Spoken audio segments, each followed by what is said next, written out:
ఆంధ్రప్రదేశ్లో ప్రజల పరిస్థితి చాలా ఇబ్బందికరంగా మారింది. గతంలో ఒక తెలుగు సినిమాలో ఏం తినేటట్టు లేదు, ఏం కొనేటట్టు లేదు, నాగులో నాగన్న అని చెప్పి ఒక పాట ఉంది. అది ఇప్పుడు ఈ పరిస్థితులకు తగ్గట్టుగానే ఉన్నట్టుగా కనిపిస్తోంది. ముఖ్యంగా విద్యుత్ ఛార్జీల విషయానికి వచ్చేటప్పటికి ప్రతి వినియోగదారుడు కూడా షాక్కు గురవుతున్నాడు, విద్యుదాఘాతానికి గురవుతున్నాడు. చెప్పుకోలేని పరిస్థితి. గతంలో జగన్మోహన్ రెడ్డి హయాంలో కూడా విద్యుత్ ఛార్జీలు పెరిగాయి అని చెప్పి గగ్గోలు పెట్టిన వారు కూడా ఇప్పుడు దానికన్నా అనేక రెట్ల ఛార్జీలు పెరిగినప్పటికీ కూడా ఏమీ చేయలేని ఒక్క నిస్సహాయ స్థితిలో ఉన్నారు వాళ్ళు. ఎందుకంటే వారు కోరి ప్రభుత్వాన్ని గద్దెనెక్కించారు. గద్దెనెక్కించిన వెంటనే చంద్రబాబు నాయుడు గారు ఒక మాట, గద్దెనెక్కడానికి ముందు ఒక మాట మాట్లాడారు. నేను అధికారంలోకి వస్తే మీకు విద్యుత్ ఛార్జీలు పెంచను అని చెప్పి చాలా స్పష్టంగా చెప్పారు ఆయన. అంతేకాకుండా సోలార్ విద్యుత్తో మీ అందరి ఇళ్ల మీద సోలార్ విద్యుత్ ఫలకాలు పెట్టిస్తాను, ఆ విద్యుత్తును మేమే కొంటాం, తద్వారా మీకు డబ్బు వస్తుంది అని కూడా చెప్పారు. కానీ అధికారంలోకి వచ్చిన తర్వాత ఆ సోలార్ విద్యుత్ ఊసేలేదు.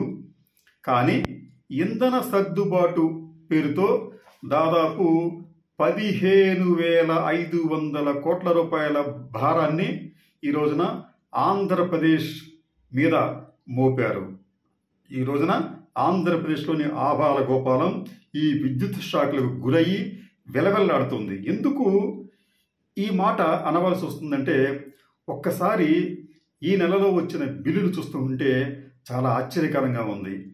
ఈ బిల్లులో ఉన్న ఛార్జీలు చూస్తూ ఉంటుంటే ఒక్కొక్క యూనిట్కి 41 నుంచి 50 రూపాయల ఛార్జ్ అనేది సగటును విధించారు. బహుశా ప్రపంచంలో హైయెస్ట్ విద్యుత్ ఛార్జీ ఇదేనేమో అన్న భావన కలిగించేలాగా ఈ విద్యుత్ ఛార్జీలు కనిపిస్తున్నాయి. మీకు ఉదాహరణకి అసలు విద్యుత్ కాల్చకపోయినప్పటికీ కూడా, అంటే విజయవాడలో ఒక గృహ యజమాని దాదాపు నెల 15 రోజుల నుంచి అసలు ఈ రాష్ట్రంలోనే లేడు, ఇంటికి తాళం వేశాడు. ఆయనకు ఒక్క యూనిట్ కూడా విద్యుత్ కాలలేదు.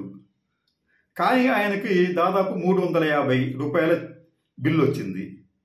సరే, ఇంకొక సంఘటనకు వచ్చేటప్పటికి మీకు విజయవాడ ప్రాంతంలో, ఇది సత్యనారాయణపురం ప్రాంతానికి సంబంధించి బిల్లు చివరి నెంబరు 117771. ఇది ఒక వినియోగదారుడు. ఆయన ఆ నెలలో క్యాంపులకి వెళ్ళడం కావచ్చు, లేకపోతే వారి కుటుంబం ఆ ఊళ్ళో లేకపోవడం కావచ్చు, ఫలితంగా ఆయన కేవలం 8 యూనిట్లు మాత్రమే విద్యుత్ కాల్చాడు. ఆ 8 యూనిట్ల విద్యుత్ కాల్చినందుకు గాను ఆయనకు వచ్చిన బిల్లు 328 రూపాయలు. ఇది ఆ విద్యుత్ బిల్లు యొక్క సంగ్రహ స్వరూపం. ఇటువైపేమో ఒకరిది, ఇటువైపు మరొకరిది. అంటే 8 యూనిట్లకి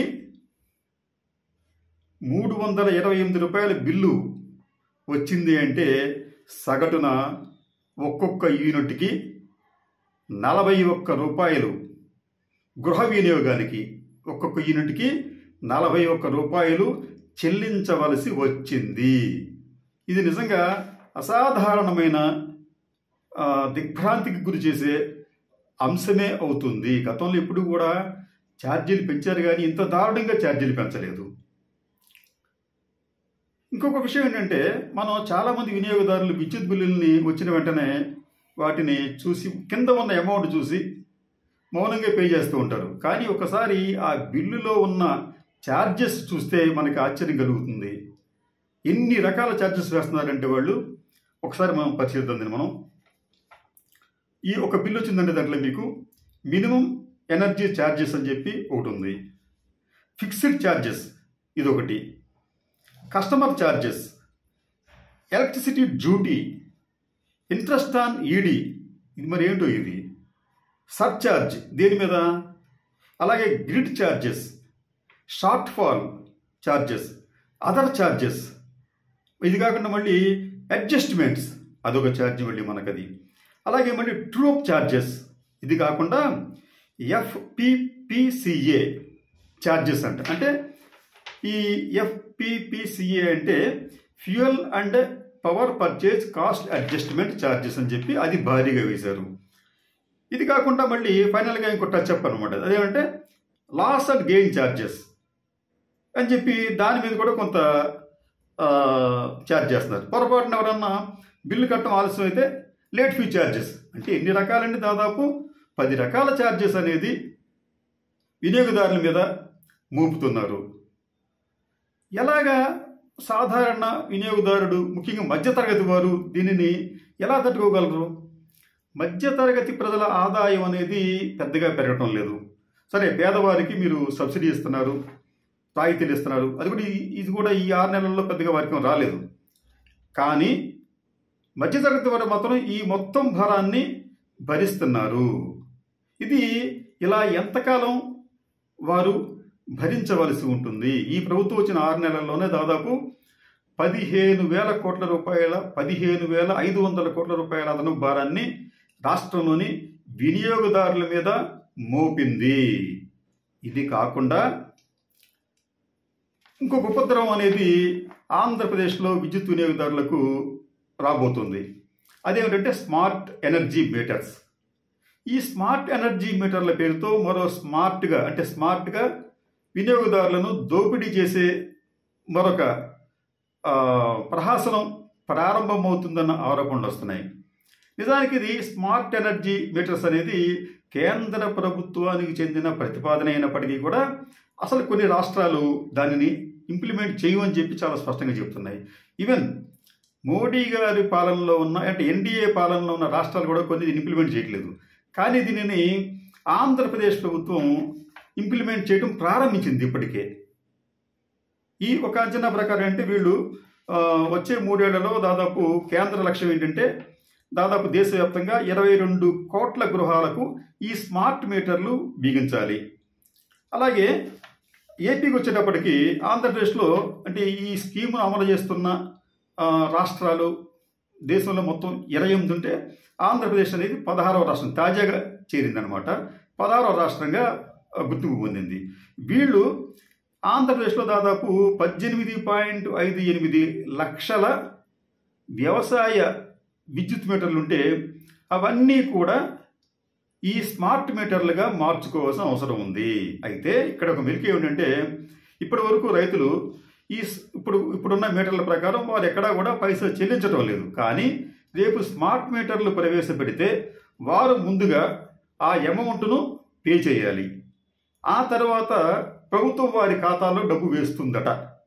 అది రేపు రైతు మీద పడబోయే బర్డెన్. రైతుల దగ్గర 2,000 రూపాయలు 3,000 రూపాయలు ఎక్కడ దొరుకుతాయి వాళ్ళకి? అది ఆ డబ్బులు కట్టకపోతే వారికి ఆ విద్యుత్ సరఫరా అనేది నిలిచిపోతుంది. అలాగే రాష్ట్ర వ్యాప్తంగా దాదాపు 1,86,00,000 విద్యుత్ మీటర్లు ఉన్నాయి. ఈ 1,86,00,000 విద్యుత్ మీటర్లను కూడా త్వరలోనే స్మార్ట్ మీటర్లుగా మార్చుకోవాల్సిన అవసరం ఉంది.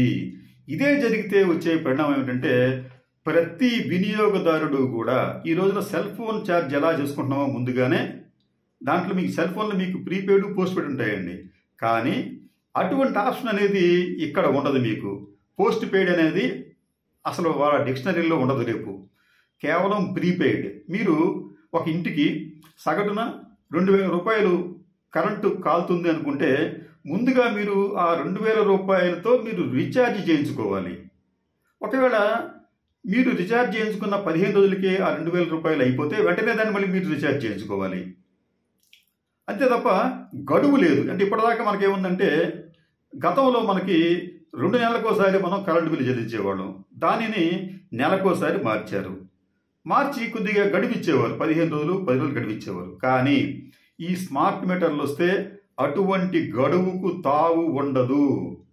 మీరు కొనుగోలు చేసిన విద్యుత్, అంటే కొనుగోలు చేసిన విద్యుత్కి సంబంధించిన డబ్బులు అయిపోతే వెంటనే మీకు కరెంటు ఆగిపోతుంది. వాళ్ళు హెచ్చరికలు ఇస్తారు తప్ప మీకు గడువులు ఇవ్వరు. ఈలోగా మీరు వెంటనే రీఛార్జ్ చేయించుకోవాలి. ఆ ప్రమాదం అనేది ఇప్పుడు మనకి పొంచి ఉంది. రెండో ప్రమాదం ఏంటంటే ఈ స్మార్ట్ మీటర్లు రావటం వలన ఈ విద్యుత్ అనేది మనకి ఇప్పుడు రేపటి నుంచి 2 రకాలుగా వాళ్ళు వసూలు చేస్తారు. ఒకటి పీక్ అవర్, రెండోది నాన్ పీక్ అవర్.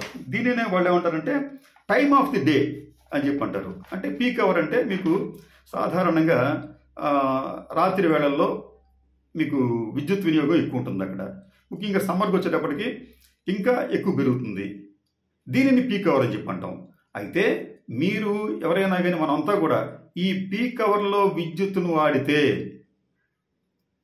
అదనంగా మనం రుసుము చెల్లించవలసి వస్తుంది. అంటే మామూలుగా అయితే నాన్ పీక్ అవర్లు అంటే ఎక్కువగా విద్యుత్ వినియోగం లేని సమయాల్లో మనం ఈ విద్యుత్తును వాడితే మీకు ఒక ఎగ్జాంపుల్ ప్రకారం ఒక యూనిట్కి సాధారణంగా మనం అనుకుందాం ఒక 6 రూపాయలు అనుకుంటే, అదే పీక్ అవర్లో మీరు ఈ విద్యుత్తును వాడితే యూనిట్కి 9 రూపాయల దాకా పే చేయాల్సి వస్తుంది.